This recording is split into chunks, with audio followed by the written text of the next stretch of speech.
A very good morning, dear students. I hope everyone is keeping fine. This is Swati Kohli from the Millennium School. Today, I'm going to take up a poem which is as shown in the picture. I think you all can make out and guess the name of this poem. Yes, exactly. The name of the poem is The Ball Poem. Talking about the poet, John Berryman was an American poet and scholar. He is best known for the Dream Songs 1969, which he was published, which was a sequence of 385 poems. So basically, he came to be well known to people and around when his book, which had a sequence of some 385 poems, was published, and it was titled as Dream Songs.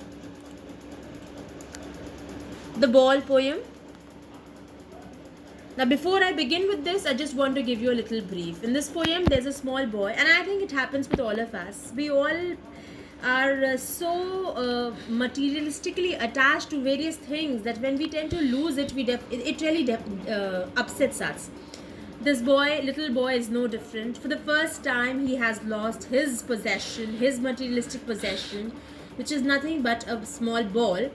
Of course, the ball sounds to be a small thing to us because it's not very expensive. You can buy another ball.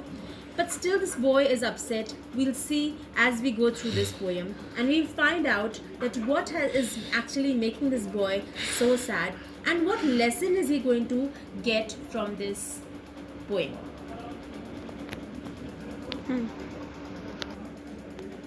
What is the boy now who has lost his ball? What is he to do?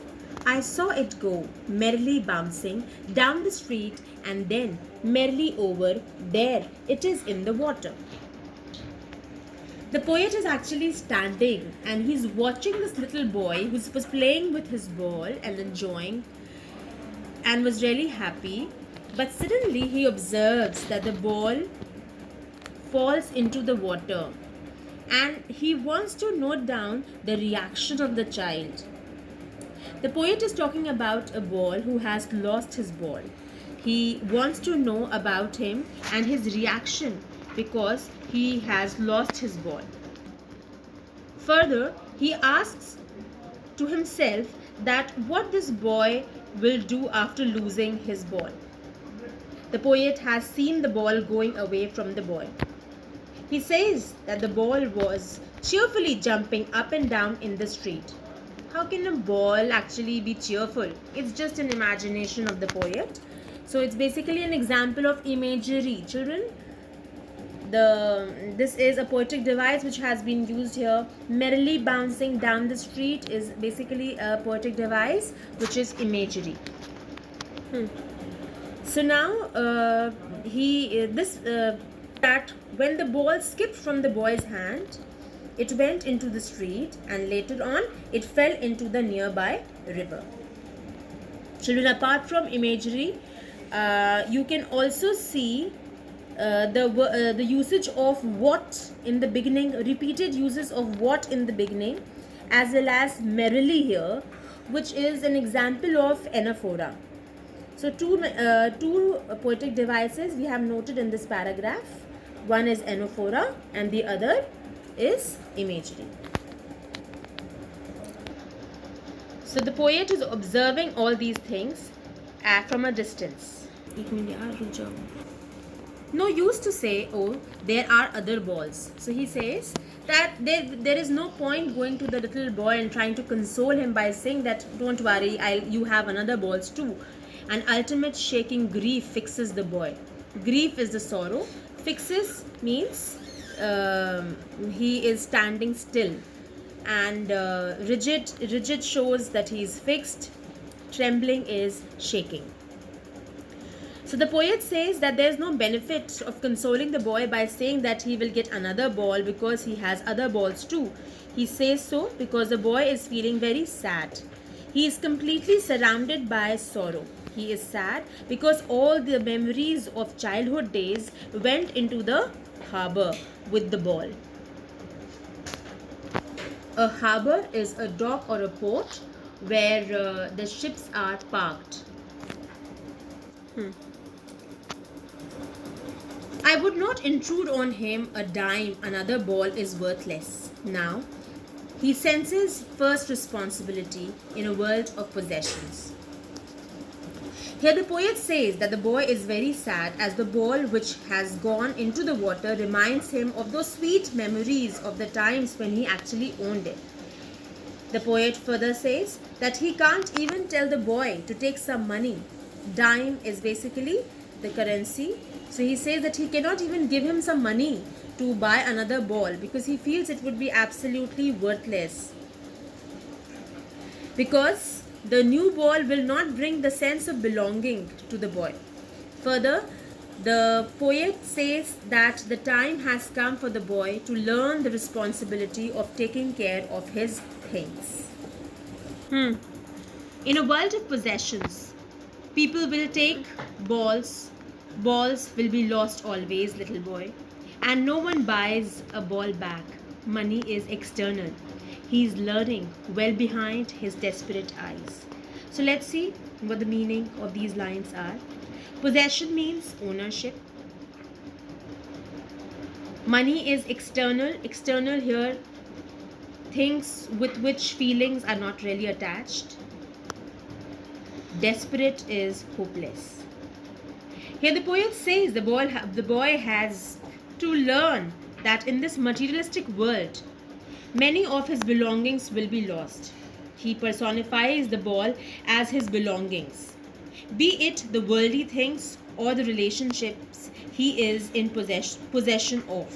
So he says that he has to learn to live without them no matter what. He says so that no one can buy back such things for him. The poet said so because according to him, money can't buy you everything. If it can buy you some materialistic things, still it can't buy you the sense of belongingness. Epistemology of loss, how to stand up, knowing what every man must one day know, and must know many days how to stand up. Epistemology is basically a Greek word which has come from the word episteme, which means knowledge. So it says that the knowledge of loss, what is the boy learning right now? He's getting the knowledge of loss and how to stand up after losing something. And he says that it is not that this little boy only has to learn this. This is the truth which every man has to face one day.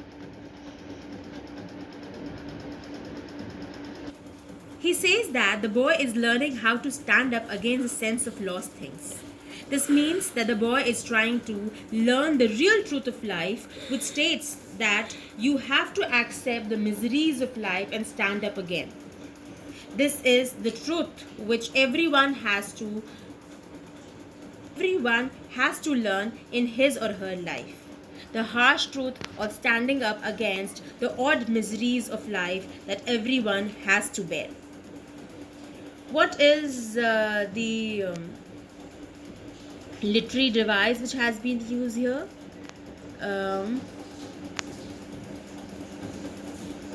Wait a minute.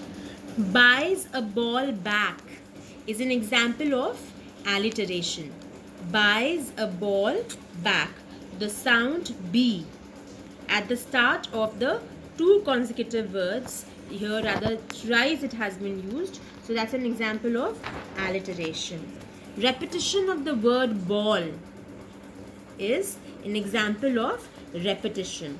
And the rhyme scheme, if you see in the entire poem, there has been no rhyme scheme as such if you just go through the poem and see. So it's basically a blank verse. No rhyme scheme has been followed in the poem. I hope the poem is clear to all of you. You all need to attempt